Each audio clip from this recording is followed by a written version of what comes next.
I have a client, अच्छा, washroom में 36 घंटे स्पेंड किए उसने, 36 आवर्स ट्राइंग 36 टू क्लीन घंटे? हरसेल्फ, 36 घंटे ट्राइंग टू क्लीन हरसेल्फ, कि वो सेटिस्फैक्शन नहीं हो रही कि मैं क्लीन हूँ या नहीं वॉशरूम के बाद। Oh my God! क्या ये सिर्फ़ एक क्लीनलीनेस डिसऑर्डर है या कुछ और है? क्योंकि ओसीडी जो बीमारी है वो कभी भी क्योर नहीं ओके, होती। Form of OCD called harm OCD. उसको लगता है मेरे दिमाग में एक ख्याल आया, मतलब मैं खूनी हूँ, मैं खूनी बनने के काबिल ओके। हूँ, और फिर हुँ, हुँ। उसको उस चीज़ को लेकर इतनी परेशानी हो सकती है कि वो छुरी होती है उससे दूर रहेगा, कैंचियों से दूर रहेगा, जो भी हुँ, हुँ। किसी भी चीज़ को जिसको हम एक हथियार मान सकते हैं उन चीज़ों से दूर रहेगा। तो एक प्रकार का ओसीडी होता है, विच इज़ पीडोफिलिया ओसीडी। उनको लगता है कि ठीक मुझे है। जो ये बच्चे पसंद हैं, क्या इसका मतलब हुँ, ये है कि मैं इन बच्चों की तरफ सेक्सुअली अट्रैक्टेड हूँ? Am I a child okay. Molester? Okay?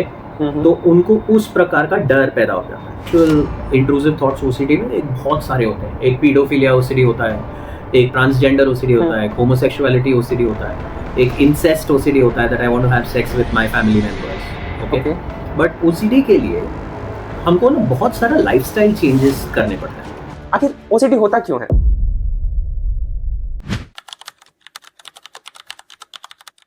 So, welcome Dr. Sunil. Welcome to the Exploring Personalities. How are you? I am good Ankit, thank you. How are you? I'm doing absolutely fine. So, OCD जो एक topic है, मुझे बहुत वक़्त से इसके बारे में डिस्कस करना था क्योंकि मैंने देखा कि अ, हिंदी में इसके अराउंड कंटेंट बहुत ज़्यादा है नहीं, बहुत सारे लोगों को पता भी नहीं है क्योंकि मैंने इंस्टाग्राम पे पोल भी डाला था कि किसी को अगर ओसीडी रिलेटेड कोई सवाल है तो डालिए। बहुत कम सवाल आए, कइयों ने ये पूछा कि ओसीडी होता क्या है, वो भी हमें नहीं पता। And today we are sitting with an expert and I loved your story how you became an OCD expert. कैसे your wife uh, she had OCD and आपकी जो मैरिज थी it also came to a point where ना divorce के chances हो रहे थे and then from then how अगर आप वो बिल्कुल। स्टोरी के साथ स्टार्ट कर पाए then it would mean a lot. वो बहुत सारी चीज़ें हाँ, खुद ही एक्सप्लेन कर देगा। Sure sure sure. तो ऐसा हुआ कि फर्स्ट ऑफ ऑल हैड नहीं, हैज़, वो उनको अभी भी ओसीडी है, क्योंकि ओसीडी जो बीमारी है वो कभी भी क्योर नहीं ओके होती, वो मैनेज होती है। जिस तरह से डायबिटीज़ होता है या ओके। हाइपरटेंशन होता है, जो हम केवल मैनेज कर पाते हैं उसको क्योर नहीं कर पाते, उसी तरह ओसीडी भी ऐसी एक बीमारी है जो क्योर नहीं होती, सिर्फ मैनेज होती है। तो मेरी वाइफ को अभी भी ओसीडी है। ठीक है मेरी वाइफ को ओसीडी जब स्टार्ट हुआ था ठीक है तब हमको सबसे पहले ये देखकर मुझे ये हैरानी हुई थी कि उसने 2-3 चींटियों को देखा, और उन 2-3 चींटियों को देखकर उसकी जो परेशानी बढ़ गई थी, वो रोने लग गई, और उसके बाद उसने 20-25 मिनट उस सारे घर को साफ़ किया ताकि वो चींटियाँ ना आएँ। तो ये जो ओके। चीज़ है ये हमने तब नोटिस की थी, इसका असर पहले से ही हो रहा था, और ये हम नोटिस तब करते हैं जब ठीक है वो चीज़ ऐसा लगता है हमको कि हाथ से बाहर निकल गई है। तो हमने तब नोटिस किया कि ऐसा हो रहा राइट था। हम उसको डॉक्टर के पास लेकर गए, मैं उसको साइकियाट्रिस्ट के पास लेकर गया, तो तभी हमको पता चला कि उसको ओसीडी है। अब ओसीडी, उसके बाद से हमने बहुत चक्कर काटे डॉक्टर्स के, मतलब साइकियाट्रिस्ट के, काउंसलर्स के, यहाँ पर इलाज करवाने के, लेकिन हमको बॉम्बे में कोई ठीक है भी ढंग का साइकोलॉजिस्ट नहीं मिला। तो किसी ने मुझे बताया कि निम्हांस है बैंगलोर में, वहाँ जा सकते हैं। तो हम बैंगलोर शिफ्ट हुए थे 4 महीने ठीक के है। लिए। मेरा काम I had kept on hold, अच्छा we had move to Bangalore. My okay child, जो उस वक्त 5 साल का था, उसको स्कूल से निकलवा के दूसरे स्कूल में एडमिट करवाया, और सिर्फ मेरी वाइफ के ओसीडी के ट्रीटमेंट के लिए। तो वहाँ गए थे हम निम्हांस। वहाँ पर हमको किस ओके तरह की थेरेपी होती है उसके बारे में पता चला, और फिर हम वो ठीक थेरेपी है कर रहे थे, लेकिन वो थेरेपी बहुत मुश्किल होती है, तो वो मेरी वाइफ कर नहीं पाती थी, और उसको लेकर बहुत ठीक है झगड़े वगैरह होते थे। तो वो ठीक है एक दौर ऐसा आया जब वो नहीं करना चाहती थी या नहीं कर पाती थी, और मुझे बहुत गुस्सा आता था, क्योंकि हमारे लिए बहुत बड़ा, मेरे लिए और मेरे बेटे के लिए बहुत बड़ा कॉम्प्रोमाइज़ लगता था मुझे।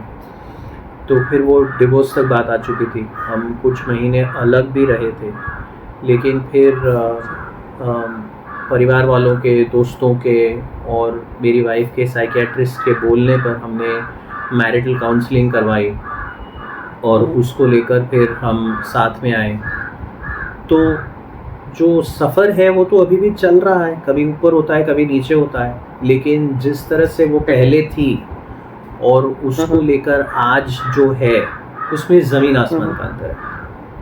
तो उस वक्त जब उसको स्टार्ट हुआ था तब वो जो हमारा घर था उसको हर रोज़ 12-12 घंटे क्लीन करती थी, 12 hours, almost 12 hours every day, not only 12 hours like you would do on Diwali, पर रोज़। और उसको लेकर फिर खाना वगैरह नहीं बनता था, फिर हमको बाहर से मंगवाना पड़ता था, मुझे वो पसंद नहीं आता था क्योंकि बच्चा छोटा था, उसके लिए हेल्दी खाना इम्पोर्टेंट था, हम तो खैर चला लेंगे, तो उसको लेकर झगड़े होते थे and so on and so fourth. तो काफ़ी सारे स्ट्रगल्स आए, लेकिन उसके बाद फिर दवाइयों ने भी काम किया, मेरी वाइफ ने भी उसमें एफर्ट डाली, और अभी तो मेरे हिसाब से 80 to 90% तो वो रिकवर्ड है ही, बाकी जो 10% चल रहा है वो तो चलता रहेगा। शी इज़ वर्किंग, उसने कुछ साल स्कूल में एज अ टीचर काम किया, अभी वो घर से ट्यूशन्स लेती है। तो लाइक आई एम सेइंग कि परिस्थिति पहले से बहुत ही ज़्यादा बेहतर। that's really good to hear। हम इस चीज़ों पे आएंगे कि कैसे OCD आपके डेली एक्टिविटीज़ को अफेक्ट करता है, कैसे आपकी फैमिली को अफेक्ट करता है। OCD होता एक जन को है, मगर उसके वजह से चाहे वो उसका पार्टनर हो, चाहे वो उसके चिल्ड्रन हो, चाहे उसके पेरेंट्स हो, वो आई थिंक होता एक जने को, पर अफेक्ट सबको होता है। Will come to that part, मगर हम शुरू से शुरू करते हैं कि इंडिया में क्या है ना कि OCD को बस इतना ही समझा जाता है कि वो बस बार बार सफाई करना हुआ, है ना, चीज़ों को बस इधर से उधर कर लेना हुआ।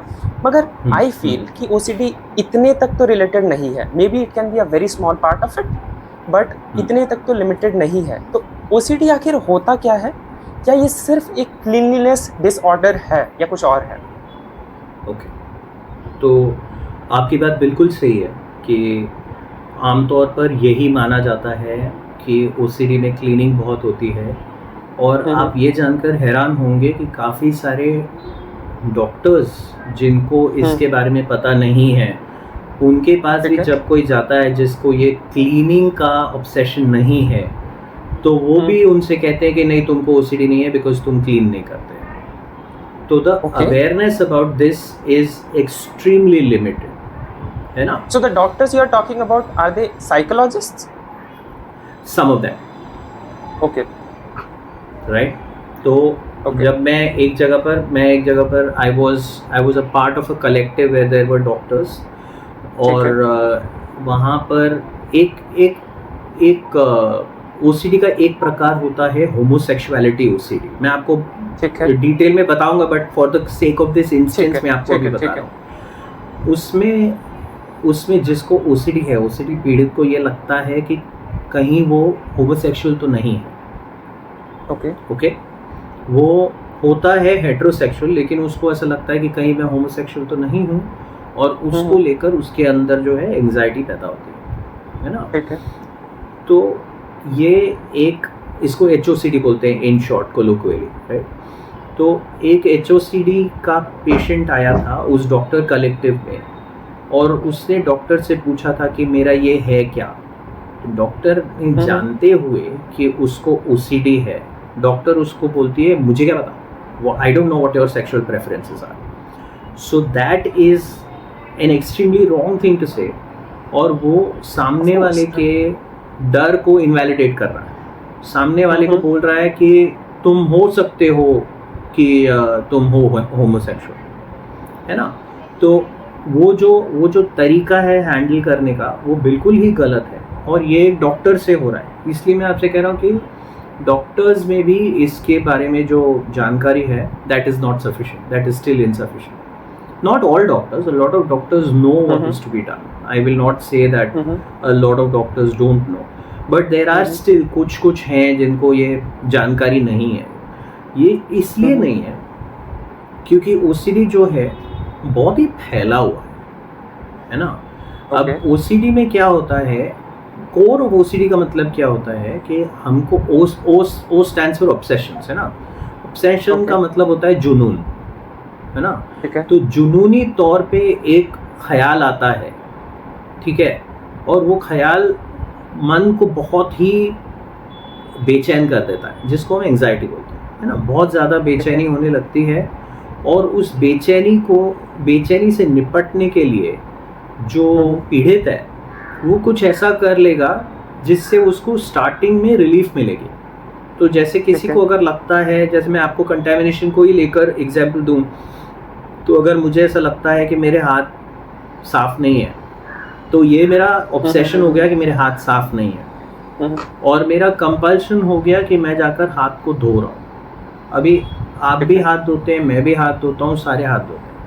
आपको 20-30 सेकंड में हाथ धोकर जो है वो सेटिस्फैक्शन मिल जाएगा कि आपके हाथ साफ हैं। राइट। जिसको ओसीडी है, इसको लेकर वो हो सकता है 15-15 मिनट धोए, उसके बाद भी उसको सेटिस्फैक्शन ना मिले, है ना। तो ये हो गया कंटामिनेशन की बात। इसी तौर पे किसी और चीज़ को, चाहे वो कोई चीज़ मुझे पसंद हो, जैसे किसी को बच्चे पसंद होते हैं, कि लोगों को बच्चे पसंद होते हैं कि अरे बहुत प्यारे होते हैं ये वो, तो उनको अगर ओसीडी होना है तो एक प्रकार का ओसीडी होता है विच इज़ पीडोफिलिया ओसीडी। उनको लगता है कि मुझे जो ये बच्चे पसंद हैं, क्या इसका मतलब ये है कि मैं इन बच्चों की तरफ सेक्सुअली अट्रैक्टेड हूँ, am I a child molester, okay. तो उनको उस प्रकार का डर पैदा हो जाता है माइंड में। ये इनको होता नहीं है ऐसा कुछ, they don't have that feeling of wanting to have sex, लेकिन उनका दिमाग उनके अंदर एक थॉट भेजता है कि तुम तो बोल रहे हो तुमको बच्चे बहुत पसंद है, what if you are actually sexually attracted to them, ठीक है। तो ये जो चीज़ है, इससे वो खुद को अलग नहीं कर पाते, है ना। मैं अगर मेरे दिमाग में, जैसे फॉर एग्जांपल मेरे दिमाग में एक ख्याल आता है कि मैं किसी का मर्डर कर रहा हूँ, ठीक है, तो मुझे क्या लग रहा है, ये मेरे दिमाग में ख्याल आया है, मुझे इसको लेकर परेशान होने की ज़रूरत नहीं है ना। मुझे, मेरा किसी के साथ झगड़ा हो रहा है, किसी के साथ आर्ग्यूमेंट हो रहा है, मैं उसको बोल रहा हूँ यार मैं तुझे मार दूंगा, है ना। तो ये जो है, ये मेरे दिमाग में ख्याल आया, it does not mean that I am going to take action on it, है ना। जिसको ओसीडी होता है, another form of OCD called harm OCD, उसको लगता है मेरे दिमाग में ख्याल आया मतलब मैं खूनी हूँ, मैं खूनी बनने के काबिल हूँ, और फिर उसको उस चीज़ को लेकर इतनी परेशानी हो सकती है कि वो छुरी होती है उससे दूर रहेगा, कैंचियों से दूर रहेगा, जो भी किसी भी चीज़ को जिसको हम एक हथियार मान सकते हैं उन चीज़ों से दूर रहेगा, जो लोग उसको पसंद है उनसे दूर रहेगा कि अगर मैं इनके सामने हूँ और इनको मैंने कुछ मार दिया तो, कुछ कर दिया तो ऐसे कर करके हम जो अपना जो एनवायरनमेंट है उसको छोटा करते जाते हैं। तो हम सबको अवॉइड करने लगते हैं, हम किसी के साथ इंटरेक्शन नहीं करते हैं, और अपनी एंजाइटी को डील करने के लिए हम कंपल्शन पे कंपल्शन करते जाते हैं। अब ये कंपल्शन पे कंपल्शन करना शराब के नशे के जैसा है। आज आपको 1-2 पैग में चढ़ जाएगी, कल 1-2 पैग में नहीं चढ़ेगी, तो आप बोलेंगे थोड़ा और पीता हूँ, ऐसे कर करके लत लग जाएगी। Okay. उसी तरह कंपल्शंस में ऐसा होता है कि आज मैंने जो किया वो मुझे 10 सेकंड्स में रिलीफ दे रहा है, कल वो 10 में नहीं दे रहा है तो मैं 20 सेकंड्स करूँगा, फिर 20 में नहीं दे रहा है तो मैं 2 मिनट करूँगा, 2 मिनट में नहीं दे रहा है तो 1 घंटा करूँगा। I have a client who used to spend who has spent at a given point of time washroom में 36 घंटे स्पेंड किए उसने, 36 hours trying to clean herself, 36 घंटे ट्राइंग टू क्लीन हरसेल्फ, कि वो सेटिस्फैक्शन नहीं हो रही कि मैं क्लीन हूँ या नहीं वॉशरूम के बाद। My God. हाँ, तो वो ऐसा मतलब इतना तक हो सकता है। बीच में एक रिपोर्ट आई थी यूके में, एक लड़की ने सुसाइड कमिट कर लिया because she also used to spend 22 out of 24 hours in the washroom. तो आप समझ रहे हैं किस तरह से वो धीरे धीरे करके बड़ा होता जाता है, और उसको हम कंट्रोल नहीं कर पाते हैं तो वो हमारी पूरी ज़िंदगी को हाईजैक कर लेता है। Wow, literally I mean people are not taking it seriously, लोग इसको बहुत मजाक में ले रहे हैं ओसीडी को। एंड कोई एक लड़की है जो 36 घंटे वॉशरूम में स्पेंड कर रही है। I mean this must be spoken about. So you talked about है ना कि ओसीडी होती है। Now I want to know कि ओसीडी की वजह क्या है। क्या ये जेनेटिक है या फिर क्या ये कोई ट्रॉमा की वजह से है? आखिर ओसीडी होता क्यों है? तो जेनेटिक तो है ही, ठीक है। अगर अगर किसी ब्लड रिलेटिव को है ओसीडी तो वो जेनेटिकली पास ऑन हो सकता है, होता है ऐसा ज़रूरी नहीं है, पर हो सकता है, ठीक है। एक बात तो हो गई। दूसरी बात ये होती है कि जब फीटस डेवलप होता है ना, तो उस वक्त जो बॉडी पार्ट्स डेवलप होते हैं बच्चे के, माँ की कोख में जब बॉडी पार्ट्स डेवलप होते हैं, उस वक्त अगर ब्रेन डेवलपमेंट में कुछ प्रॉब्लम आ गई तो फिर जब वो बाहर आते हैं तो they are not only those people with mental retardation या डिसलेक्सिया या ये सारी चीज़ें जो लर्निंग डिसेबिलिटीज़, ये सारी चीज़ें जो होती हैं, सिर्फ यही नहीं होता। कभी कभी ऐसा भी हो सकता है कि the brain has developed properly but the glands that are providing the neurotransmitters to the brain have not developed properly, और उसको लेकर भी आगे जाकर OCD डेवलप हो सकता है। सी ये जो भी चीज़ें होती हैं हमारे शरीर में, जो भी हो रहा है वो ग्लैंड्स को लेकर हो रहा है ना। आप खुश हैं तो because there is one hormone in the body, आप खुश नहीं हैं तो because that hormone is not there in the body. आप गुस्सा हैं तो that is because of a hormone, आप डरे हुए हैं तो that is because of hormone, है ना। तो ये सारी चीज़ें निकलती हैं ग्लैंड्स में से। अब ये ग्लैंड्स होते हैं नलकों की तरह, है ना, they are like taps, right, and they operate as per natural plumbing. अब कभी प्लम्बिंग बिगड़ जाएगी तो एक नल जिसमें से पानी आना चाहिए उसमें से नहीं आ रहा है, दूसरा नल जिसमें से पानी नहीं आना चाहिए वो लीक हो रहा है, ओके।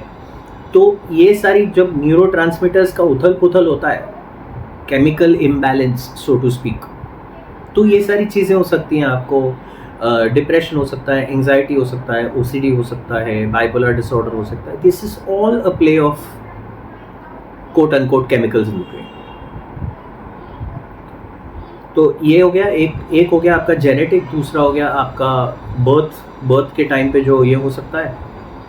तीसरा होता है एनवायरमेंटल इतना ज़्यादा नहीं होता है, लेकिन एनवायरमेंटल होता है बेशक। जैसे ये कोविड के दौरान जो हाथ धोने की जो ये थी कि कोविड के दौरान सब कहते थे कि हाथ धो ठीक से, सबसे दूर रहो, सोशल डिस्टेंसिंग करो, मास्क पहनो, ये करो वो करो, उन सारी चीज़ों ने भी लोगों पर काफ़ी असर किया। और उस वक्त भी काफ़ी सारे जो लोग हैं वो इसको लेकर ये हो गए। अभी इसको समझने के लिए there is one more important aspect to understand कि जिसको ओसीडी हो रहा है उसको ओसीडी होने का कोई ना कोई there has to be a propensity कि उसको हो सकता है। ये that is how the body is made, ठीक है। अब इन सारी चीज़ों से ओसीडी हो नहीं रहा, इन सारी चीज़ों से ओसीडी ट्रिगर हो रहा है, ओके। अभी जैसे मान लीजिए I have the propensity to develop OCD, अगर मुझे ओसीडी होना है तो ज़रूरी नहीं कि मुझे वो क्लीनलीनेस को लेकर ओसीडी हो। कभी ऐसा हो सकता है कि मैं किसी फ़ोन कॉल का इंतज़ार कर रहा हूँ और जब मैं फ़ोन को देख रहा हूँ तो मेरा phone is out of battery, ठीक है, और उसकी वजह से मैं वो फ़ोन कॉल मिस कर रहा हूँ। हो सकता है मुझे ओसीडी इस बात का हो जाए कि बार बार मैं अपना फ़ोन चेक करूं कि मेरे फ़ोन में बैटरी ऑन है कि नहीं, मेरे फ़ोन में बैटरी है कि नहीं, मेरे फ़ोन में बैटरी है कि नहीं। तो जैसे मैं आपको बता रहा था कि जो चीज़ हमको पसंद है या जिस चीज़ से हमको डर है या जो चीज़ हम पाना चाहते हैं या जो चीज़ खोने का डर है, उन सारी चीज़ों को लेकर हमको ओसीडी हो सकता है, ठीक है। अगर भगवान में बहुत ज़्यादा श्रद्धा है और अगर मुझे ओसीडी होना है तो मुझे रिलीजियस ओसीडी हो सकता है। Religious Right. ओसीडी का मतलब ये होगा कि मुझे ये ख्याल आएंगे कि क्या मैं क्या मेरी भगवान में उतनी श्रद्धा है या ये झूठी श्रद्धा है। फिर मेरे दिमाग में ख्याल आएंगे कि मैं भगवान पे चप्पल फेंक रहा हूँ या भगवान पे थूक रहा हूँ। तो मेरा मन मुझे बोलेगा कि भाई तुम तो भगवान को इतना पसंद करते हो, फिर तुम्हारे दिमाग में ये ख्याल क्यों आ रहे हैं? Right. So everything that I don't want to think I will get in my OCD thoughts. Okay. Wow. Okay. Got it. Okay. So now we have talked about this. So when I was researching and I came to find out, मैंने देखा कि online बहुत सारे tests available होते हैं. And now there is ChatGPT also that can help you, take those tests. आपको test लेने में मदद करता है, जहाँ पे जैसे हम सर्च करते हैं ना कि जैसे how to find if I have an OCD, है ना, तो वहाँ बहुत सारे टेस्ट आते हैं, you must know about it. तो लोग लेते हैं वो टेस्ट तो देखने के लिए, क्योंकि पहली दफ़ा तो कोई नहीं जाता है साइकोलॉजिस्ट के पास, वो सोचते हैं कि घर पे जब तक ठीक हो पाए तो हो पाए। तो वो टेस्ट लेना कितना सही है? क्या वो टेस्ट लेना चाहिए, और क्या वो टेस्ट के बेसिस पे हमें खुद को जज कर लेना चाहिए कि हाँ मुझे OCD है या नहीं है?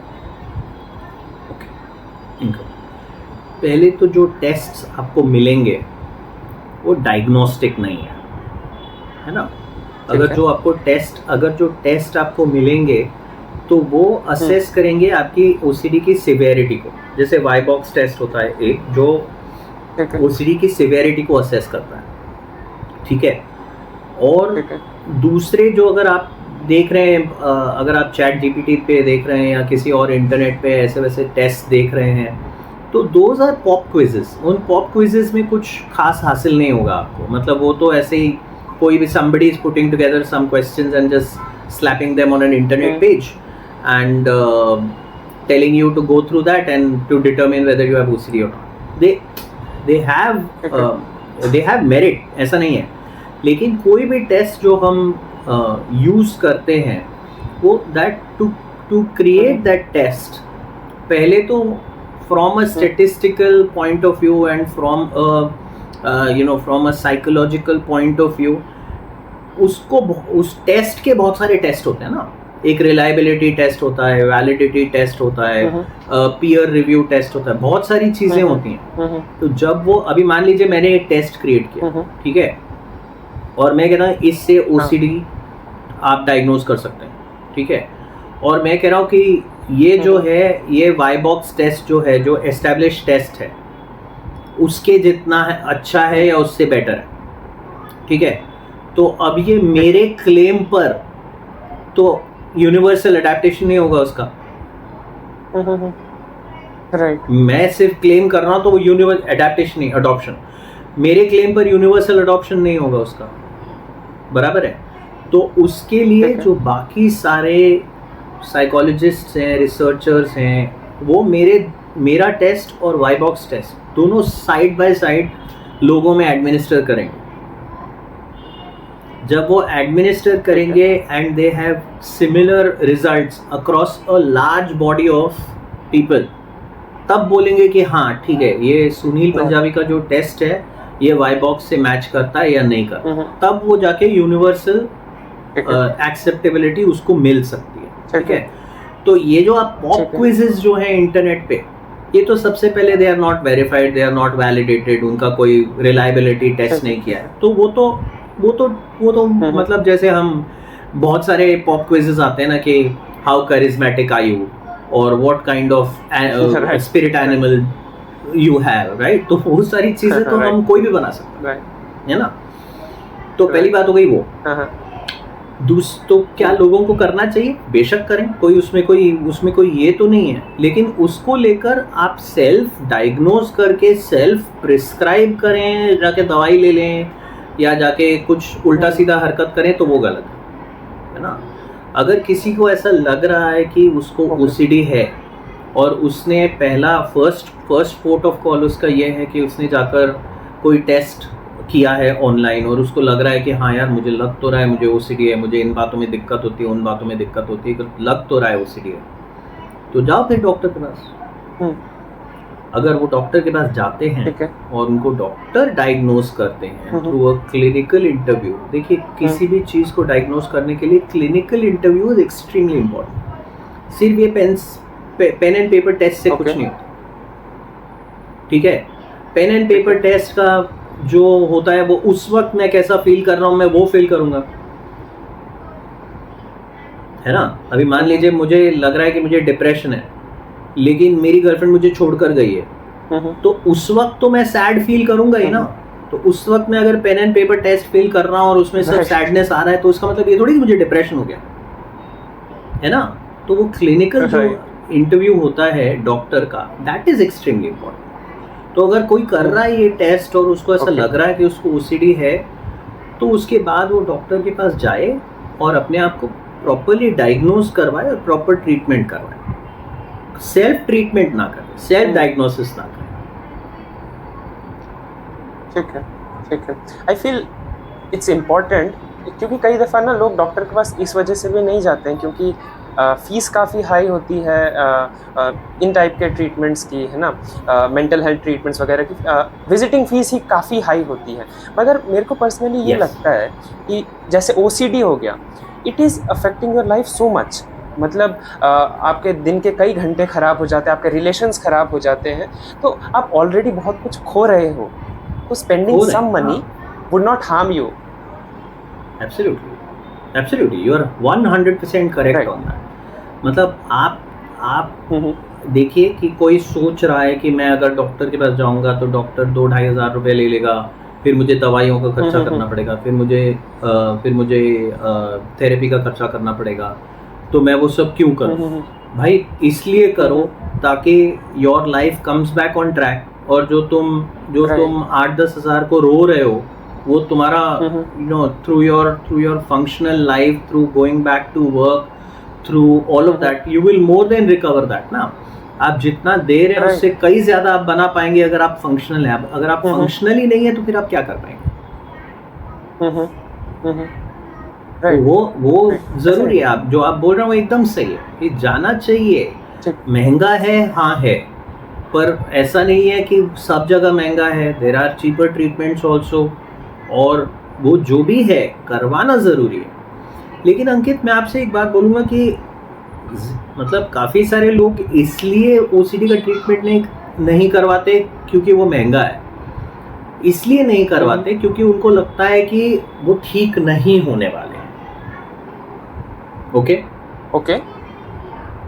तो और दूसरा ये कभी कभी डर भी होता है। अभी जैसे मैंने आपको पीडोफिलिया का बताया कि मुझे ऐसा लग रहा है कि कहीं मुझे बच्चों की तरफ सेक्सुअल अट्रैक्शन तो नहीं है। अभी इस बात को लेकर मुझे डर लगेगा ना कि अगर मैंने डॉक्टर को बताया और डॉक्टर ने समझा नहीं और उसने सोचा कि मैं पीडोफाइल हूँ और उसने मुझे पुलिस में दे दिया और मैं जेल में चला गया, तो मैं ये किसी को बताऊँ ही क्यों। मैं अंदर घुटता रहूंगा लेकिन ये बात मैं बाहर नहीं आऊंगा। तो ये सारी चीज़ें जो हैं ये अवेयरनेस के ऊपर है। लोगों को अवेयर होना चाहिए कि अच्छा एक और तरह का ओसीडी होता है, बहुत ही वियर्ड तरह का ओसीडी होता है, जिसमें ऐसा होता है कि मैं आप इसलिए बोल रहा हूँ अंकित, मैं आपको संबोधित नहीं कर रहा हूँ, मैं इन जनरल बोल रहा हूँ, है ना, टू द वर्ल्ड, राइट। तो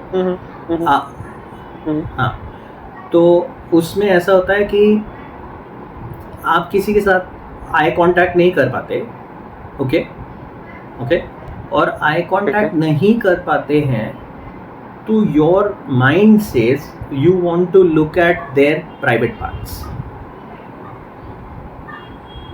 ओके, तो उनका जो पूरा फोकस होता है, अभी आप लड़की के सामने खड़े हैं और आपको ये स्टेयरिंग ओसीडी है, तो आपने आई कांटेक्ट आप नहीं बना पा रहे हैं, तो आपको डर लग रहा है कि कहीं आपने उनके छाती पे तो नहीं देख लिया, तो आपकी आंखें ऐसे आगे रहेंगी, ऐसे एकदम आगे रहेंगी, ना आई कांटेक्ट कर रहे हैं ना कुछ कर रहे हैं, क्योंकि उनको यही डर लग रहा है कि हमको परवर्ट बोलेंगे लोग, राइट, है ना। तो ये सारी चीज़ें जो हैं, मतलब ये अगर आप किसी को बताने गए कि मेरे साथ ऐसा हो रहा है कि मुझे कभी कभी ऐसा लग रहा है that I will look at the girls breast, तो बंदा तो सामने वाले को पर्वर्ट ही समझेगा, तो ये कैसे बताएगा कोई? तो ये सब बताने से डरते भी हैं लोग और इसकी वजह से भी जाके ट्रीटमेंट नहीं करते। Definitely make sense. जैसे एंजाइटी हो गई या फिर डिप्रेशन हो गया या फिर स्ट्रेस हो गया, इनके बारे में तो लोग अपने दोस्तों से भी बात कर लेते हैं, लेकिन ओसीडी में ऐसी बातें हैं जिसके बारे में तो वो खुद से बातें करने से भी डरते हैं कि मेरे ऐसे थॉट्स आ ही क्यों रहे हैं। करेक्ट। क्या मैं इतना बेकार हूँ, क्या मैं इतना बुरा आदमी, है ना? Right, definitely. सो जब मैं रिसर्च कर रहा था तो मैंने यूट्यूब पे और कई आर्टिकल्स में देखा, और आपने भी कई किताबें लिखी हैं सॉल्यूशंस के बारे में, ओसीडी के सॉल्यूशंस के बारे में। तो ऐसा कहा जाता है कि ऐसा बोलो खुद को कि जो थॉट्स आ रहे हैं ना, it's OCD, it's not me, ये मैं नहीं हूँ, ये ओसीडी है। तो जब हम ऐसा कहते हैं तो हमारे ब्रेन केमिस्ट्री में क्या चेंज होता है? कुछ चेंज होता है? क्या ये हेल्पफुल है हमें ऐसा कहना? The short answer is yes and no. Okay. The long answer is कि सिर्फ इतना बोलना काफ़ी नहीं है। ठीक है। अब हमारे लिए ज़रूरी ये है कि हम इसको इस तरह से देखें कि कोई भी चीज़, जैसे फॉर एग्जांपल मैं आपको एक एग्जांपल देता हूँ, जैसे कि तैरना है, ठीक है। हाँ, अगर मुझे तैरना नहीं आता है तो जब मैं स्विमिंग पूल के एज पे खड़ा हूँ तो मुझे उसमें स्विमिंग पूल में उतरने में डर लगेगा, ठीक है ना? अभी लेकिन इसका मतलब ये तो नहीं है कि अगर मुझे तैरना सीखना है तो मैं स्विमिंग पूल के एज पे ही खड़ा रह जाऊँ। मुझे उतरना तो पड़ेगा, बराबर है, उतरना पड़ेगा और वो सारी मेहनत करनी पड़ेगी तैरना सीखने के लिए, जिससे कि मुझे तैरना आएगा इवेंचुअली, जिससे मैं तैरना सीख पाऊंगा, है ना? तो अगर मैं वो स्विमिंग पूल के एज पे खड़ा रहकर बोल रहा हूँ, जब मुझे ऐसा लग रहा है कि ये तो मैं डूब जाऊंगा, और मैं सिर्फ वहाँ खड़ा रह के कह रहा हूँ कि ये मेरा अपना थॉट नहीं है, ये इरैशनल थॉट है, ये मेरा अपना थॉट नहीं है, ये इरैशनल थॉट है, तो मुझे तैरना थोड़ी आ जाएगा, नहीं आएगा। आप समझ रहे हैं? तो ब्रेन केमिस्ट्री उससे रिवायर नहीं होती। ब्रेन रिवायरिंग सिर्फ बोलने से नहीं होती। ब्रेन रिवायरिंग होती है ये बोलकर वो सारी चीजें करना जो हमको ओसीडी करने से रोक रहा है, और वो सारी चीजें बंद करना जो ओसीडी हमको करने के लिए मजबूर कर रहा है। तो अभी I keep going back to the contamination example because it is the simplest, और सब जो देख रहे हैं उनको समझ में आएगा। मान लीजिए मुझे कंटामिनेशन ओसीडी है और मुझे हाथ धोने की ऑब्सेशन हो रही है कि मैं जाकर हाथ धोऊं। अगर उस वक्त मैं कह रहा हूँ this is not me, this is just my OCD, और जाकर मैं फिर भी हाथ धो रहा हूँ, तो क्या ब्रेन रिवायरिंग की मैंने? मेरा काम है उस वक्त मैं बोलूँ this is not me, this is just my OCD, and I stop myself from washing hands. अगर मैं अपने आप को रोक पा रहा हूँ तो ऐसा है कि आपने 40 सेकंड हाथ धोए, मैं 4 मिनट धो चुका हूँ।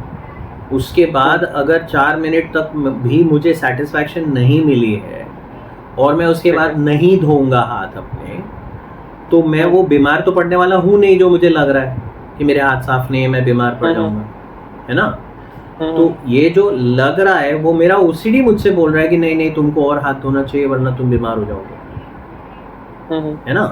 तो जब मैं ये कहता हूँ कि this is not me, this is my OCD, I have to stop myself from washing hands, और मुझे ये रिस्क उठाना पड़ेगा कि मैं बीमार हो गया तो हो गया। आप समझ रहे हैं? मैं अपने आप को ये नहीं बोल सकता कि नहीं मैं बीमार नहीं होऊंगा, ये मेरा ओसीडी है, नहीं मैं बीमार नहीं होऊंगा, because that is called reassurance, that is also a type of compulsion. मैं वो नहीं कर सकता। मुझे कहना ठीक है है। कि this is not me, this is my OCD, I will not wash my hands and I will take the risk of falling sick. Okay. अब आप समझ रहे हैं, जिसको इस बात से डर लगता है, जो 15-15 20-20 मिनट हाथ धो रहा है, उसको अब 4 मिनट के बाद रोकने के लिए बोलेंगे तो उसको कितनी एंग्जाइटी होने वाली है. राइट. तो उसको बहुत एंग्जाइटी होती है, और उस एंग्जाइटी को जब तक हम टॉलरेट नहीं करते हैं तब तक हम OCD से रिकवरी नहीं पाते. अब बहुत सारे लोग ट्रीटमेंट इसलिए नहीं लेते ना, क्योंकि हम सारे कंपल्शंस कर रहे हैं तो भी इतने एंग्शियस हैं. कंपल्शंस नहीं करेंगे तो आप सोचो हमारा एंग्जाइटी कितना बढ़ेगा. तो बाबा नहीं चाहिए हमको, हम ऐसे ही ठीक है. Got it. Got it. है ना, इसलिए अटक जाते हैं. तो definitely got it. I mean, how do I even put it, this is very strange, you know. और आपने कहा कि ना सिर्फ एक्शंस, सिर्फ थॉट्स से काम नहीं चलेगा. You have to combine thoughts plus actions plus you have to take the risk, right. Also जो OCD पेशेंट्स होते हैं उनमें एक ये भी डर होता है कि अगर मैंने कंपल्शन अभी फॉलो नहीं किया, जैसा आप कह रहे हो कि रिस्क ले लो, कंपल्शन फॉलो नहीं करो, तो उनको ये भी एक थॉट होता है कि अगर मैंने अभी फॉलो नहीं किया तब जब नेक्स्ट टाइम होगा वो इवन स्ट्रॉन्गर होगा. एम आई राइट? ऐसा होता है? करेक्ट, बिल्कुल होता है, बिल्कुल होता है. Right. Right. So how to deal with that thought? तो देखिए, हम जो OCD का ट्रीटमेंट करते हैं तो उसमें OCD के ट्रीटमेंट में ऐसा नहीं होता कि अगर मुझे सिर्फ आपको ये बोलना है कि कल से भाई अपना कंपल्शन करना बंद कर दो, है ना, ठीक है, तो मैंने आपको क्या ही बताया, वो तो आपको पता है ना. तो मैंने आपको क्या ही बताया. तो इसका एक प्रोसेस होता है जिसको बोलते हैं ERP, exposure and response prevention, जो आपने पढ़ा होगा उसके बारे में. ठीक है. एक्सपोजर एंड रिस्पॉन्स प्रिवेंशन में ऐसा होता है कि हम जो सामने वाला कंपल्शन कर रहा है, जो सारे कंपल्शंस कर रहा है, उसकी एक लिस्ट बनाते हैं. ओके. और उस लिस्ट को बनाकर उस लिस्ट की ग्रेडिंग होती है. कौन सा सबसे ज़्यादा डिफ़िकल्ट है, उससे कम कौन सा है, उससे कम कौन सा है, उससे कम कौन सा है, सबसे आसान कौन सा है. ठीक है. और जो सबसे आसान होता है रोकने के लिए, ओके, सबसे आसान जो होता है रोकने के लिए, हम उसको पहले उठाते हैं कि तुम सिर्फ इतनी एंग्जाइटी बर्दाश्त करो कि तुम ये रोक पाओ. ठीक है. सब मत रोको, सब रोकने की कोई ज़रूरत नहीं है. तुम सिर्फ इतनी एंग्जाइटी बर्दाश्त करो कि एक छोटी सी चीज़ रोक पाओ. मैं आपको एक एग्जांपल देता हूँ. अभी अगर मुझे टॉयलेट का डोर टच करने को, डोर हैंडल टच करने को ये हो रही, एंग्जाइटी हो रही, ठीक है. ठीक है. अगर मुझे चप्पलों को टच करने में एंग्जाइटी हो रही, ठीक है. ठीक है. और मुझे रिमोट कंट्रोल को टच करने में एंग्जाइटी हो रही, क्योंकि रिमोट कंट्रोल भी दूसरे लोग भी टच करते हैं और पता नहीं कौन से हाथों से टच कर रहे हैं, तो वो कंटेमिनेट हो गया और फिर वो उससे मुझे कुछ हो सकता है. तो भी टॉयलेट डोर, चप्पल और रिमोट कंट्रोल, ये 3 अलग अलग चीज़ें जिनसे मुझे एंग्जाइटी हो रही है. पर तीनों से सेम लेवल ऑफ एंग्जाइटी तो नहीं होगी. टॉयलेट डोर से ज़्यादा होगी, चप्पल से थोड़ी कम होगी और रिमोट कंट्रोल से उससे कम होगी. तो हम सारी चीज़ें एक साथ नहीं उठाएंगे, हम सिर्फ रिमोट कंट्रोल को पहले उठाएंगे. ठीक है. कि तुम रिमोट कंट्रोल को टच करो और उसके बाद जाकर हाथ मत धो. ठीक है. ये एंग्जाइटी टॉलरेट करो, 3-4 दिन यही करो. उसके बाद जब तुम रिमोट कंट्रोल को टच करके बगैर वॉश किए इससे रह पाओगे, आसानी से रह पाओगे, तो उसके बाद हम चप्पलों की तरफ जाएंगे, फिर हम टॉयलेट डोर की तरफ जाएंगे. So it's called graded exposure, right. हम धीरे धीरे करके इंटेंसिटी बढ़ाते हैं एक्सपोजर की. ठीक है. ठीक है. तो इस तरह से ट्रीटमेंट होता है इसका। ठीक है, ओके, गॉट इट, वंडरफुल। तो आपने ट्रीटमेंट की बात शुरू कर ही दी है, तो let's explore other treatments as well. Just CBT Sure. के बारे में मैंने सुना है। तो Sure. ये ट्रीटमेंट्स जैसे ना ये रिकॉर्डिंग ट्रीटमेंट्स कितने हेल्पफुल होते हैं, और कौन कौन से ट्रीटमेंट्स हैं, अगर आप बता पाए तो ट्रीटमेंट्स कौन से होते हैं, देखिए the best form of treatment Sure. For OCD is मतलब psychological treatment, the best form of treatment for OCD so far is exposure and response prevention, ठीक है, इन साइकोलॉजी। इसके अलावा मेडिसिन जो हैं वो भी बहुत इंपॉर्टेंट रोल प्ले करती हैं, मेडिसिन लेना भी बहुत ज़रूरी है, ठीक है, फॉर पीपल हु हैव ठीक है, सिवियर ओसीडी, उनको वो अगर मेडिसिन लेते हैं तो मेडिसिन क्या करती हैं, आपके जो थॉट्स हैं, जो ठीक है, केओस है दिमाग में, उसको थोड़ा कम करती है, ठीक है, और उसके बाद आप जो है अपने ब्रेन को रिवायर करने के लिए जो एक्शन आपको लेना है वो ले सकते हैं। मान लीजिए जैसे मैंने आपको स्विमिंग का एग्जांपल बताया, तो अगर मुझे स्विमिंग सीखनी है और मैं स्विमिंग पूल के एज पे खड़ा हूँ और मुझे ऐसा लग रहा है कि मेरे सामने जो है स्विमिंग पूल नहीं है, महासागर है, और इसमें तो मैं डूब ही जाऊँगा, ठीक है, तो अगर मैं दवाई लेता हूँ तो मुझे वो महासागर से एक दरिया दिखेगा, ठीक है, स्विमिंग पूल नहीं दिखेगा, दरिया दिखेगा, ठीक है। अगर वो मुझे दरिया लगता है तो उसमें मैं उतर कर स्विमिंग करना सीखूंगा, तो I will find it a lot easier to learn swimming. मैं स्विमिंग सीखना मेरे लिए बहुत ज़्यादा आसान हो जाएगा इन कंपैरिजन टू अगर मैं सोच रहा हूँ कि ये तो महासागर है, ये तो ओशन है जिसमें मुझे उतरना है ना। तो दवाइयाँ जो हैं वो हमारे थॉट्स की इंटेंसिटी को कम करती हैं, तो उसके बाद हम ब्रेन रिवायरिंग के लिए जो एक्शन है वो ले पाते हैं। तो ये हो गया मेडिसिन्स, ये हो गया थेरेपी, ओके। थेरेपी में बहुत सारे दूसरे ये भी होते हैं, प्रकार भी होते हैं। एक होता है acceptance and commitment therapy which is also called ACT, ACT, right.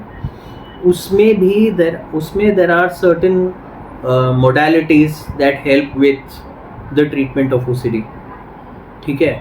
कई लोग हिप्नोथेरेपी वगैरह भी यूज़ करते हैं, तो वो भी यूज़ होता है। उसकी एफिकेसी क्या है ये मैं आपको बता नहीं पाऊँगा, बिकॉज वो research is not very clear on that, है ना। तो ये हो गए psychology and medicine. In addition to that अभी दूसरी थेरेपीज जो मतलब दूसरी जो ट्रीटमेंट्स हैं वो गामा नाइफ सर्जरी हो गई, या इलेक्ट्रोकन्वल्सिव थेरेपी हो गई, या TMS हो गया, ट्रांस मैग्नेटिक स्टिमुलेशन। ये जो है ये भी these are also treatment modalities जिन पर अभी रिसर्च चल रही है, ठीक है। अब ये जो है these are invasive, not invasive but these something is done to the brain, right. Gamma knife में लेज़र नाइफ से ब्रेन के अंदर जो लीजन है उसको रिपेयर किया जाता है, ओके। इलेक्ट्रोकन्वल्सिव थेरेपी में electroconvulsive therapy in other words is shock treatment, जो हम शॉक ट्रीटमेंट जिसको जानते हैं, जिस नाम से जानते हैं, शॉक ट्रीटमेंट, राइट। तो शॉक ट्रीटमेंट दिया जाता है एक पार्ट ऑफ द ब्रेन को, जिससे OCD पे ये होता है, OCD से फ़ायदा मिलता है। But these treatment modalities offer temporary relief, help for some time, but after that कुछ टाइम तक हेल्प करती है, but after that the OCD comes back, okay, ठीक है। तो this is the span, this is the gamut of treatments that are used to help with OCD. बहुत सारे non scientific मतलब ऐसे जो रिसर्च नहीं है, जैसे बहुत सारे लोग बोलते हैं CBD ऑयल ले लो, या सेंट जॉन्स वॉर्ट्स ले लो, या पता नहीं क्या क्या, बहुत सारे मतलब ये कुछ जो अलग अलग चीज़ें होते हैं, जो मतलब मशरूम्स होते हैं, फ्लावर्स होते हैं, उनका ये करो। CBD oil is cannabis, right, cannabis से डिस्टिल होता है, तो उसका एक ऑयल होता है जो ये करते हैं, जो काम करने के लिए, काम CALM करने के लिए काम आता है, राइट। तो ये सारी चीज़ें भी लोग यूज़ करते हैं, but they are not really effective treatments. ठीक है, ठीक है। क्या मेडिटेशन हेल्प कर सकता है, इफ आई कैन आस्क? क्या मेडिटेशन हेल्प कर सकता है किसी तरीके से? Okay, so that's a different discussion. That's not a treatment, right? अभी ठीक है। OCD के लिए the short answer is yes, but OCD Okay. के लिए हमको ना बहुत सारा लाइफस्टाइल चेंजेस करने पड़ते हैं, ठीक है? हमको जो है अपने दिमाग को शांत करना सीखना पड़ता है, ठीक है? ठीक है। तो शांत करने के लिए हम जो मेडिटेशन करते हैं, माइंडफुलनेस मेडिटेशन करते हैं या योगा करते हैं ऑफ द ब्रेन, जिससे हम दिमाग को शांत कर सकते हैं, तो दैट डेफिनेटली हेल्प्स, ठीक है? उसके अलावा कई सारे फूड्स होते हैं, जैसे शुगर हो गया या कैफीन हो गया या अल्कोहल हो गया, उससे बहुत स्टिमुलेशन हो जाती है, तो उससे एंजाइटी बढ़ सकती है। तो the diet has to be good, ये सब कट डाउन होना चाहिए। There are some foods which are rich in tryptophan is important for the management of OCD, क्योंकि ट्रिप्टोफैन से बनता है serotonin is important.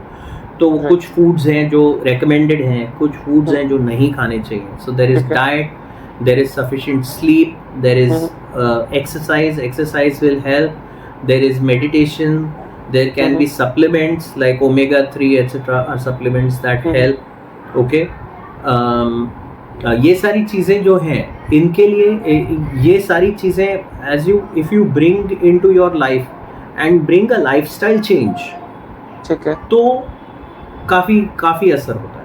But independent of itself, सिर्फ अगर कोई बोलेगा कि मुझे दवाई नहीं लेनी है या मुझे थेरेपी नहीं करनी है और सिर्फ मैं मेडिटेशन से ठीक होना चाहता हूँ, तो वो नहीं होगा। गॉट इट, ठीक है। विल मूव फॉरवर्ड, बट इससे पहले can you list down the types of OCD? कौन कौन से टाइप के OCD होते हैं? हम उसमें डिटेल में नहीं जाएंगे। आपने कन्वर्सेशन के दौरान कई अलग अलग तरह के OCD के बारे में बताया, रिलीजियस OCD के बारे में बताया, क्लीननेस के बारे में बताया। तो वैसे just list down the types of OCD, उसका हम अलग अलग पॉडकास्ट कर सकते हैं, because I understand, I feel कि हर एक टाइप को हम एक अलग कन्वर्सेशन में डिस्कस करें तो दैट वुड बी बेटर। तो if you can just list कि इस टाइप के OCD होते हैं। ओके, तो सारे लिस्ट करना मुश्किल है, क्योंकि जो लिस्ट करना विल नेवर बी एग्जॉस्टेड। किसी भी चीज़ का किसी को भी OCD हो सकता है, ओके? बट ब्रॉडली जो टाइप्स होते हैं वो मैं आपको बताता हूँ। एक तो कंटेमिनेशन हो गया, जो क्लीनलीनेस हो गया, ठीक है? ठीक है। उसी के साथ होता है एक mental contamination, okay? Mental contamination का मतलब ये होता है कि मेरे दिमाग में कोई बुरा ख्याल आया, तो उस बुरे ख्याल को निकालने के लिए मुझे जाकर अपने हाथ धोने पड़ेंगे। आप समझ रहे हैं? मेरे हाथ गंदे नहीं है, मेरे ख्याल गंदे हैं, तो मुझे जाकर हाथ धोने पड़ रहे हैं उसके लिए, ओके? मान लीजिए मुझे ऐसा दिमाग में आया कि यार ये बंदा मुझे पसंद नहीं, इसको मुझे थप्पड़ मारना है, तो वो बुरा ख्याल है। या कोई लड़की मुझे बहुत अच्छी लगी, मतलब अरे वाह क्या मस्त लड़की थी, तो ये बुरा ख्याल है। तो ये बुरा ख्याल आ गया, तो अब जाकर हाथ धो, दैट्स कॉल्ड मेंटल कंटेमिनेशन, ठीक है? ओके। एक होता है symmetry, okay? Symmetry and arrangement का OCD होता है, वो भी बहुत कॉमन होता है। उसमें सब कुछ सिमेट्रिकल चाहिए, सब कुछ हाइट ऑर्डर में चाहिए, कुछ इधर उधर नहीं पड़ा होना चाहिए। उसमें एक होता है just right OCD। Just right OCD में हमको चाहिए कि सब कुछ एकदम प्रिम एंड प्रॉपर हो, कहीं तकिया ठीक से रखा हुआ है या नहीं पलंग पर, कहीं किसी चीज़ में क्रीज तो नहीं है, कहीं रिमोट कंट्रोल ऐसे टेढ़ा तो नहीं रखा हुआ है, सीधा रखो, चप्पल सीधे रखो। काफ़ी सारी चीज़ें होती हैं कि ये यहाँ क्यों पड़ा है, ये इसकी जगह ये नहीं है, that's called just right OCD, ठीक है? फिर उसके बाद होता है हार्म OCD। हार्म OCD में जैसे मैंने आपको बताया, ऐसा लगता है कि मैं बुरा इंसान हूँ, मुझे हर किसी को या स्पेसिफिक पीपल को हार्म करने के थॉट्स आ रहे हैं, ओके? कि मुझे ऐसा लग रहा है कि मैं ये कर दूंगा, किसी को मार दूंगा या व्हाटएवर। उसमें ये भी थॉट आ सकता है कि मान लीजिए अर्थक्वेक हुआ है कहीं पर, तो ठीक मुझे है। ऐसा लगेगा ये मेरी वजह से हुआ, ठीक है। Because I have had harm thoughts and God is punishing me. Okay. तो ये मुझे अपने लिए लग सकता है कि हाँ ये मेरी वजह से हुआ। ठीक है। फिर उसके बाद आता है रिलीजियस ओसीडी, जैसे मैंने आपको ठीक है। बताया कि मुझे भगवान में श्रद्धा है, तो मुझे ऐसा लगेगा कि भगवान को मैं चप्पल फेंक रहा हूँ या जो भी है ना, इंसल्ट कर रहा हूँ भगवान की। ठीक है। फिर सेक्सुअल इंट्रूसिव थॉट्स ओसीडी में एक बहुत सारे होते हैं। एक पीडोफिलिया ओसीडी होता है, एक ट्रांसजेंडर ओसीडी होता है, एक होमोसेक्सुअलिटी ओसीडी होता है, एक इंसेस्ट ओसीडी होता है, that I want to have sex with my family members. Okay.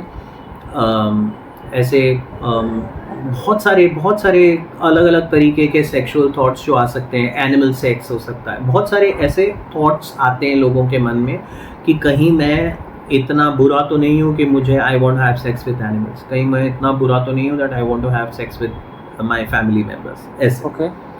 तो वो हो गया सेक्सुअल इंट्रूसिव थॉट्स। फिर उसके बाद सेंसरी मोटर ओसीडी होता है। सेंसरी मोटर ओसीडी में हमारा ध्यान जो है वो कुछ चीज़ों पे अटक जाता है। कुछ चीज़ें मतलब अपनी, लेट्स से मेरी ब्रीदिंग पर अटक गया, तो मैं अपनी ब्रीदिंग से अपना ध्यान नहीं हटा पाऊँगा, तो पूरा दिन मुझे ऐसा लगेगा कि मेरा ध्यान सिर्फ मेरी ब्रीदिंग पर है, और फिर उसकी वजह से मैं डिसफंक्शनल हो जाता हूँ। तो आपको ऐसा लग रहा होगा कि ब्रीदिंग पे ध्यान है तो कौन सी बड़ी बात है, but breathing is a default process जो हम नहीं करते हैं, सो रहे हैं तो भी हो रहा है, राइट, इनवॉलंटरी, है ना। अगर इनवॉलंटरी, और अगर आप उस पर ध्यान देते रह गए तो आप अनमाइंडफुल हो जाते हैं। आपको दूसरे कोई बात कर रहे हैं तो आपको समझ में नहीं आ रहा क्या बोल रहे हैं, आप काम पे ध्यान नहीं लगा पा रहे हैं, आपको बॉस से डांट मिल रही है, you lose your job, you lose your girlfriend, you lose your everything because you are thinking that मैं अपने breathing से ध्यान कैसे हटाऊं। ठीक है, that can be breathing, that can be swallowing, ठीक है, saliva swallowing, that can be blinking of the eyes। Okay. Sensory motor में अलग अलग चीज़ों पे ध्यान, अपने बॉडी फंक्शंस पे ध्यान जाता है। ठीक है। डेथ ओसीडी होता है कि मैं कहीं मर तो नहीं जाऊंगा, तो डेथ से बहुत ज़्यादा डर लगेगा। ओके। सुसाइड ओसीडी होता है कि मैं सुसाइड तो नहीं कर लूँगा। Okay. Hit and run OCD होता है कि मैं गाड़ी चला रहा था तो मैंने किसी को ठोक तो नहीं दिया, किसी को उड़ा तो नहीं दिया, और फिर वो घर जाके मतलब ऐसे छोटा सा भी बम्प आएगा ना, जैसे स्पीड ब्रेकर वगैरह आएगा तो उनको लगेगा अरे मैंने किसी को उड़ा दिया। तो फिर उनको ऐसा उनको ऐसा लगेगा कि पुलिस आएगी अभी मुझे पकड़ के लेके जाएगी। फिर वो न्यूज़पेपर में छानते रहते हैं कि कल इस फला जगह पर किसी की बॉडी तो नहीं मिली, पुलिस में भी लुकिंग फॉर मी। तो ये सब दिमाग में ये सब चलता रहता है। There was this one client of mind जिसको ऐसा हार्म ओसीडी का एक प्रकार था, जिसको वो लगता था कि आते आते उसने किसी का खून कर दिया है, और जो पलंग के नीचे या सोफ़ा के नीचे या कबर्ड के साइड में जो जगह होती है वो बॉडी वहाँ पर जाकर उसने छुपा दी है।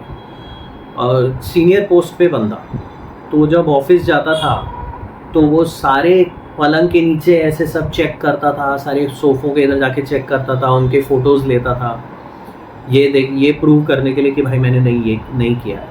तो सीनियर पोजीशन पे है, सारे देख के लोग ऑफिस में देख के हैरान होते थे कि सर क्या कर रहे हैं, पर वो अपने ओसीडी का गुलाम कर रहा था। तो ये हार्म ओसीडी का एक प्रकार है। तो इसी तरह there could be hundreds of different types जो हमको जो जिस चीज़ से हमको ये है लाइक जो चीज़ मेरे लिए इम्पोर्टेंट है वो चीज़ अफेक्ट हो जाएगी, है ना। पढ़ाई मेरे लिए अफेक्ट हो सकती है क्योंकि मेरी ओसीडी जो है वो मुझे बोलेगी भाई तुम तो नहीं पढ़ पाओगे, तुमसे तो नहीं होगा, तो वो अटक जाएगा। तो ऐसे like I said that these are a few of the types, but other than that there could be hundreds of different variations of OCD which we will never be able to give an exhaustive list for. Got it. Okay. क्या एक जने को multiple types of OCD हो सकते हैं? बिल्कुल हो सकता है।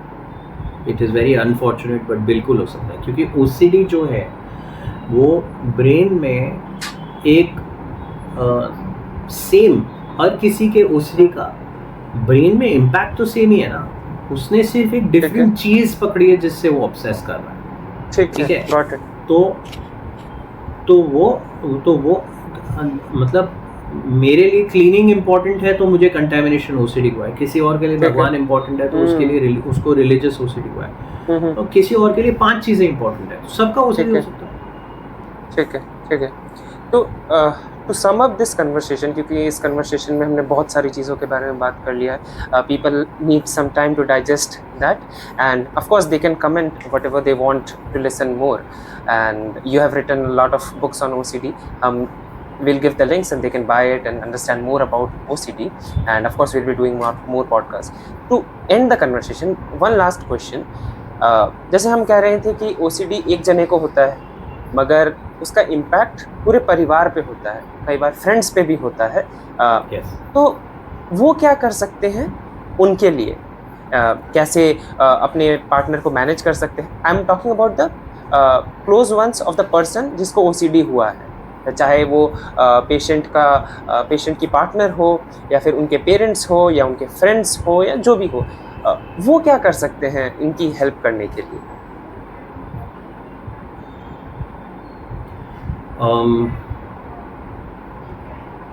सबसे पहले तो अवेयरनेस बढ़नी चाहिए, है ना। सबसे पहले तो खुद को अवेयर करें, है ना। अगर आपके घर में किसी को OCD है तो वो आपको परेशान करने के लिए कंपल्शंस नहीं कर रहा है, ठीक है ना। वो कंपल्शंस इसलिए कर रहा है क्योंकि वो उनको रोक नहीं पा रहा है, ठीक है। उसको कोई मज़ा नहीं आ रहा है वो कंपल्शंस करने में, ठीक है। अगर वो अपने आप को रोक पाता तो वो नहीं करता वो कंपल्शन, ठीक है। तो सबसे पहले तो ये, अभी जैसे आप बोलेंगे कि यार मुझे तो 40 सेकंड लगते हैं, तुमको 5 मिनट क्यों लगते हैं हाथ, कौन सी बड़ी बात है यार, रोक लो ना अपने आप को 40 सेकंड, है ना। तो वो बंदा रोक नहीं पाता, तभी नहीं रोक रहा है ना, राइट, श्योर, है ना। तो वो पहले तो ये अवेयरनेस होनी चाहिए कि जो OCD में जो कर रहा है वो फिलहाल उसके कंट्रोल के बाहर है फिलहाल, ठीक है, ओके। तो ये अगर जानते हैं हम, तो हम सामने वाले की तरफ थोड़ा सा कंपैशनेट हो सकते हैं, है ना। हम जो जिसको OCD है उसकी तरफ कंपैशनेट हो सकते हैं कि मैं जानता हूँ कि तुमको इस वक्त तकलीफ हो रही है, ठीक है। तो एक पार्ट वो है कंपैशन का। दूसरा पार्ट होता है एनेबल ना करने का, मतलब हमको पता है कि तुमको OCD है, इसका मतलब ये कि तुम बोलो कि 20 मिनट हाथ दो तो हम बोलेंगे नहीं, अच्छा चलो ठीक है 20 क्या तुम 25 मिनट हाथ दो, वो भी नहीं होना चाहिए, ठीक है, ओके, है ना।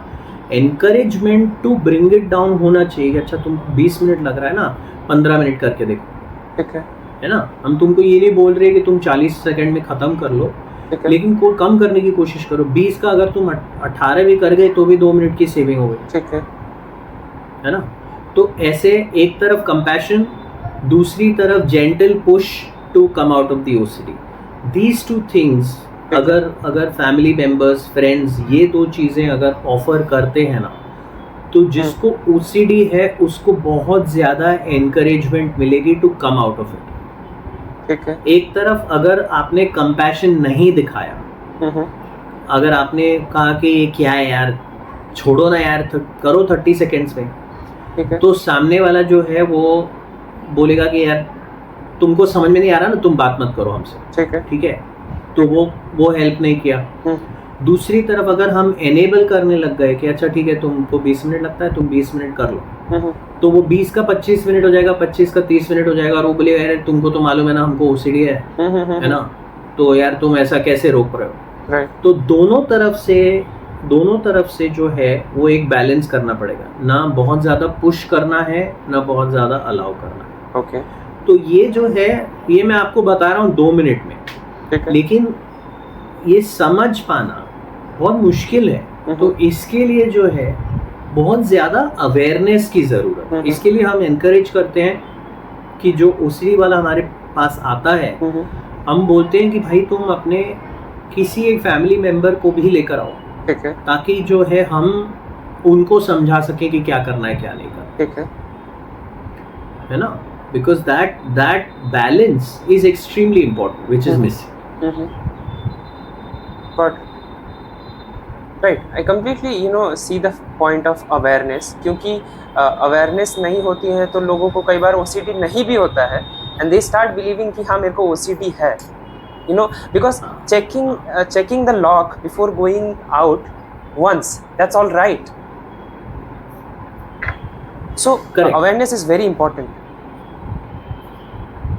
Correct, absolutely. Right. So thank you so much for the conversation. It has been lovely talking to you. एक ना जब मैं कन्वर्सेशन करने आता हूँ तो एक वो होता है, एक्सपेक्टेशंस होते हैं कि हाँ इस तरह की बातें होंगी, एंड वो उससे कहीं ज़्यादा अच्छी कन्वर्सेशन निकल गई ये वाली, and I loved talking to you, and your expertise on the subject matter is very impressive and huge. I mean लोगों को बहुत कुछ सीखने को मिलेगा, I hope, and thank you so much. Any अगर कुछ बोलना है आपको लास्ट में तो you can. Thank you for having me here. Okay, thank you so much.